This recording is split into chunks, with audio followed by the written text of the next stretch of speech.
Hi friends, நான் நிரோ. எல்லோருமே அவசரமா பகிர வேண்டியதான ஒரு தகவல் வெளியாக இருக்கு. என்ன அப்படின்னு கேட்டீங்கன்னு சொன்னா, இலங்கை அரசாங்கத்தினால எல்லோருக்குமே இலவசமா கொடுப்பாங்க தானே திரிபோசான்னு சொல்லி தாய்மார்களுக்கும் சிறு சிசுகளுக்கும். அதுல அப்ளரோக்சின் என்பதான ஒரு விஷத்தன்மை கொண்டதான மூலக்கூறு அதிகரிச்சிருக்கதாக தெரிவிக்கப்பட்டிருக்கிறது. இதனால அதை சாப்பிடுறது ஒரு விஷத்தன்மை கொண்டதாக இருக்கும். எனவே மக்களுக்கு இதனுடைய விழிப்புணர்வை ஏற்படுத்தும் வகையில இந்த தகவலை உடனடியாகவே எல்லோரிடத்திலும் பகிர்ந்து கொள்ளுங்க.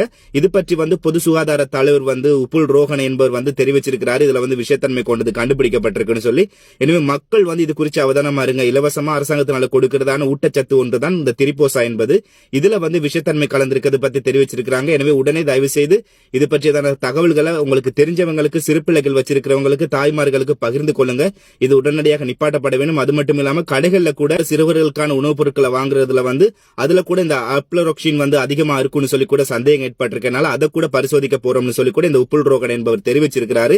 இது பற்றி உடனடியாக மக்களிடத்தில் அனுப்புங்க. இந்த திரிபோசா சாப்பிடுற விஷயத்துல இப்போதைக்கு கொஞ்சம் பிரேக் பண்ண சொல்லி, ஏன்னா பிள்ளைகள் சாப்பிடுறாங்க இல்ல, அந்த பிள்ளைகளுக்கு நம்ம பசிக்காக சார் இந்த திரிபோசா கொடுக்கணும்னு சொல்லி அதுல கொஞ்சம் தேங்காய் சீனி எல்லாம் போட்டு இலங்கையில எல்லோருமே கொடுப்பாங்க ஒரு ஊட்டச்சத்து உணவாக.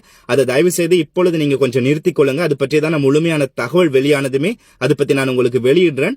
அதுல ஒரு விஷத்தன்மை கொண்டதான மூலக்கூறு கலந்திருக்கு தான் இப்பொழுதைக்கு அவங்க கொடுத்திருக்கிறதான தகவல். எனவே அது பற்றியதான மேலதிகமான தகவல் வரும் வரைக்கும் நீங்க உங்ககிட்ட இருக்கிறதான அந்த திரிபோசா சாப்பிடுறத நிப்பாட்டிக் கொள்ளுங்க. உங்க சிறு பிள்ளைகளுக்கு தயவு செஞ்சு கொடுக்கறத கூட நிப்பாட்டிக் கொள்ளுங்க.